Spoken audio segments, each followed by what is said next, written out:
नमस्कार दोस्तों, स्वागत है हमारे यूट्यूब चैनल पर। मध्य प्रदेश जेल परीक्षा 2020 जो कि 12 दिसंबर 2020 सेकंड पाली 2 से 4 बजे के बीच में पेपर हुआ। वही क्वेश्चन है जो कि सामान्य ज्ञान के क्वेश्चन है, सामान्य हिंदी के क्वेश्चन है और सामान्य विज्ञान के 20-20 क्वेश्चन लेकर मैं आया हूँ, जो कि आज पूछे गए प्रश्न। तो चलिए स्टार्ट करते हैं। मृग नयन समाज विग्रह है ना, मृग नयन का समाज विग्रह कीजिए। तो इसका आंसर है मृग रूपी नयन। क्या है? मृग रूपी नयन। अगला प्रश्न आया था, संरक्षण शब्द का संधिविच्छेद कीजिए। संरक्षण शब्द का संधिविच्छेद कीजिए। तो इसका आंसर है समधन रक्षण है ना, समधन रक्षण। यहाँ पर थोड़ा ड्रेस फूटेगा, समधन रक्षण।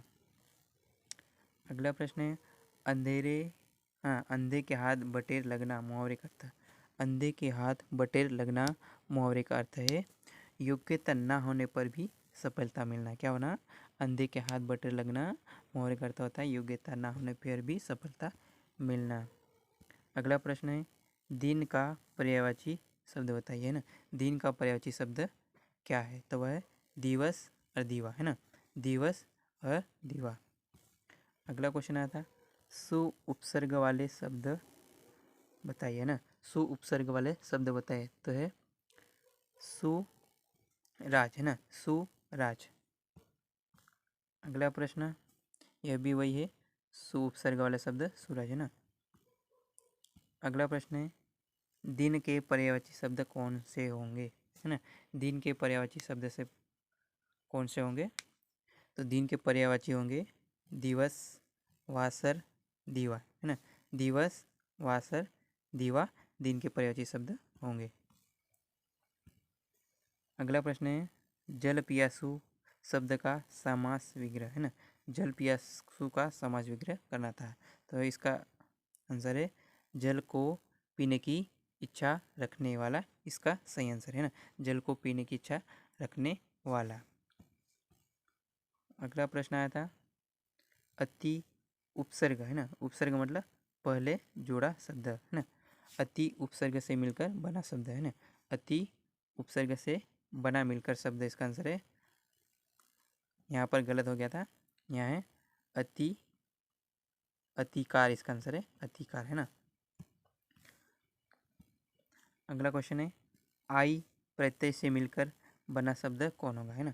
आई प्रत्यय से मिलकर बना शब्द कौन सा है? तो वह है पढ़ाई है ना, पढ़ाई।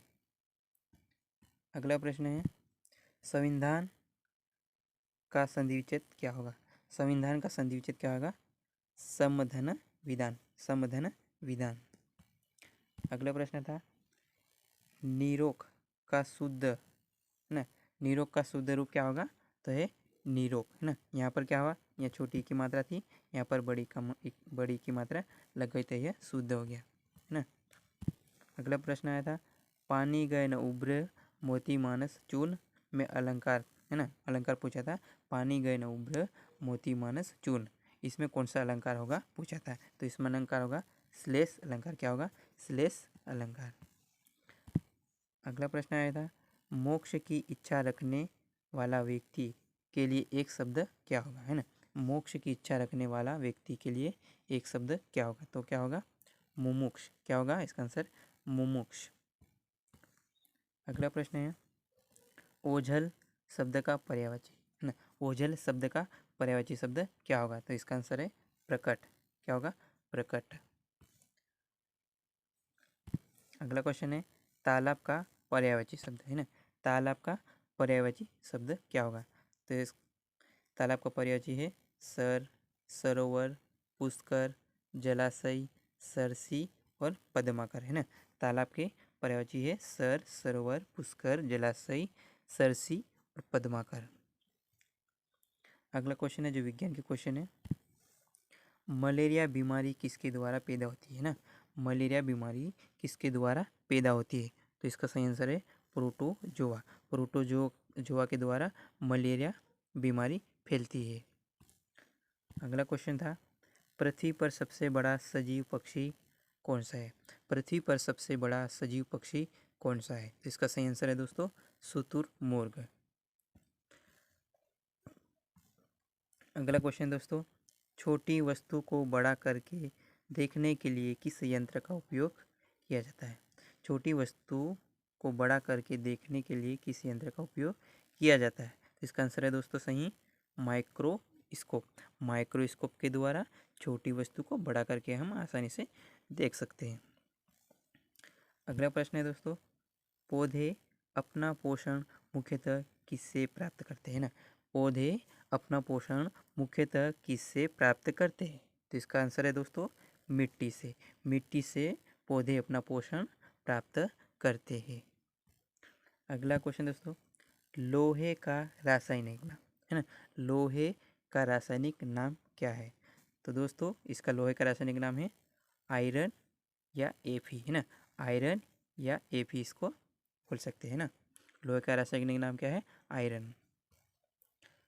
अगला प्रश्न है दोस्तों, गाजर में विटामिन कौन सा है ना? गाजर में कौन सा विटामिन पाया जाता है? तो गाजर में विटामिन ए भरपूर पाया जाता है। अगला प्रश्न है दोस्तों, दूध उत्पादन में श्वेत क्रांति के जनक कौन है? दूध उत्पादन में श्वेत क्रांति के जनक कौन है? तो दोस्तों दूध उत्पादन के श्वेत क्रांति के जनक कौन थे? डॉक्टर वर्गीस कुरियन। कौन थे? डॉक्टर वर्गीस कुरियन जी श्वेत क्रांति के जनक है ना। दूध उत्पादन में श्वेत क्रांति के जनक कौन थे? डॉक्टर वर्गीस कुरियन जी।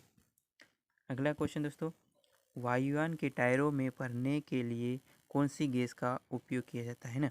वायुयान के टायरों में भरने के लिए कौन सी गैस का उपयोग किया जाता है दोस्तों? हीलियम का। हीलियम गैस का वायुयान के टायरों में भरने के लिए उपयोग किया जाता है ना। अगला प्रश्न दोस्तों, ये भी रिपीट हो गया है ना। सफ़ेद रक्त VBS है ना। सफ़ेद रक्त VBS का कार्य क्या है ना? तो इसका कार्य है दोस्तों रोग प्रतिरोधक क्षमता की धारण करना है ना। रोग प्रतिरोधक क्षमता की धारण करना सफ़ेद रक्त VBS का कार्य है। अगला है दोस्तों, वर्मी कंपोस्टिंग किसके द्वारा प्राप्त की जाती है? वर्मी कंपोस्टिंग किसके द्वारा प्राप्त की जाती है दोस्तों? केचुए के द्वारा है ना। केचुए के द्वारा वर्मी कंपोस्ट प्राप्त की जाती है। अगला प्रश्न है दोस्तों, चेचक के टीके की खोज किसके द्वारा की गई थी? चेचक के टीके की खोज किसके द्वारा की गई थी दोस्तों? एडवर्ड जेनर के द्वारा। किसके द्वारा? एडवर्ड जेनर के द्वारा चेचक के टीके की खोज की थी। अगला प्रश्न दोस्तों, आनुवंशिकता की इकाई क्या है? आनुवंशिकता की इकाई क्या है दोस्तों? जीन। क्या है दोस्तों? जीन। जीन आनुवंशिकता की इकाई है। अगला प्रश्न दोस्तों, पशुपालन में शामिल नहीं है ना। पशुपालन में क्या शामिल नहीं है? तो क्या शामिल नहीं है? खेती है ना। खेती शामिल नहीं होती है। अगला प्रश्न है दोस्तों, ये सामान्य ज्ञान के क्वेश्चन है दोस्तों। सामान्य ज्ञान के ना, जनरल नॉलेज के। तो पहला क्वेश्चन दोस्तों, रामनाथ, यहाँ पर कोई आ गया है नहीं, रामनाथ कोविंद जी है यहाँ पर है नहीं, कोविंद है ना। रामनाथ कोविंद का पुरस्कार किस क्षेत्र में उत्कृष्ट करने के लिए दिया गया था है ना। रामनाथ कोविंद जी को कौन सा पुरस्कार किस क्षेत्र में उत्कृष्ट कार्य करने के लिए दिया गया? तो वह है पत्रकारिता के लिए दिया गया था, है ना। अगला प्रश्न है दोस्तों, पेंच राष्ट्रीय उद्यान किस राज्य में है ना। पेंच राष्ट्रीय उद्यान किस राज्य में स्थित है दोस्तों? मध्य प्रदेश में स्थित है। अगला प्रश्न है दोस्तों, मध्य प्रदेश में माधव संगीत स्कूल 1998 किसके द्वारा शुरू की गई थी है ना। मध्य प्रदेश में माधव संगीत स्कूल 1998 किसके द्वारा शुरू की गई थी? दोस्तों इसका सही आंसर है विष्णु नारायण भातखंडे के द्वारा। किसके द्वारा? विष्णु नारायण भातखंडे के द्वारा माधव संगीत स्कूल 1998 में शुरू की गई थी। अगला प्रश्न है दोस्तों, मध्य प्रदेश में कौन सा पठार पाया जाता है ना। मध्य प्रदेश में कौन सा पठार पाया गया है? तो वह है मालवा का पठार पाया गया है ना। मध्य प्रदेश में सबसे ज़्यादा मालवा का पठार यानी कि मालवा का पठार पाया गया है ना। अगला प्रश्न दोस्तों, इंदौर हवाई अड्डे का नाम क्या है? इंदौर हवाई अड्डे का नाम क्या है दोस्तों? इसका नाम है देवी अहिल्याबाई होलकर, है ना। देवी अहिल्याबाई होलकर इंदौर हवाई अड्डे का नाम रखा गया। अगला प्रश्न है दोस्तों, भारत में बिना मीनारों वाली एकमात्र जामा मस्जिद किस राज्य में स्थित है ना। भारत में बिना मीनारों वाली एकमात्र जामा मस्जिद किस राज्य में स्थित है? तो इसका सही आंसर है दोस्तों मध्य प्रदेश में बिना मीनारों वाली एकमात्र जामा मस्जिद स्थित है। अगला प्रश्न है दोस्तों, भारत का सबसे बड़ा मठ तवांग मठ भारत के किस राज्य में है? भारत का सबसे बड़ा मठ तवांग मठ भारत के किस राज्य में स्थित है दोस्तों? अरुणाचल प्रदेश में। कहाँ पर स्थित है दोस्तों? अरुणाचल प्रदेश में स्थित है। अगला प्रश्न है दोस्तों, बालाघाट और छिंदवाड़ा जिले में कौन सा खनिज अधिक मात्रा में पाया जाता है ना। बालाघाट और छिंदवाड़ा जिले में कौन सा खनिज अधिक मात्रा में पाया जाता है? तो दोस्तों मैंगनीज बालाघाट और छिंदवाड़ा में सबसे अधिक पाया गया है। तो सही आंसर है मैंगनीज। अगला प्रश्न है दोस्तों, एसबीआई के चेयरमैन कौन है? एसबीआई बैंक के चेयरमैन कौन है? तो दोस्तों वर्तमान में एसबीआई के चेयरमैन कौन है? रजनीश कुमार जी। कौन है? रजनीश कुमार जी। अगला प्रश्न है दोस्तों, मध्य प्रदेश की जीवन रेखा किस नदी को कहा जाता है ना। मध्य प्रदेश की जीवन रेखा किसको कहा जाता है ना, किस नदी को कहा जाता है? तो दोस्तों मध्य प्रदेश की जीवन रेखा किस नदी को कहा जाता है? नर्मदा नदी को मध्य प्रदेश की जीवन रेखा कहा जाता है। अगला है दोस्तों, वर्तमान में भारतीय सेना के प्रमुख कौन है ना। वर्तमान में भारतीय सेना के प्रमुख कौन है दोस्तों?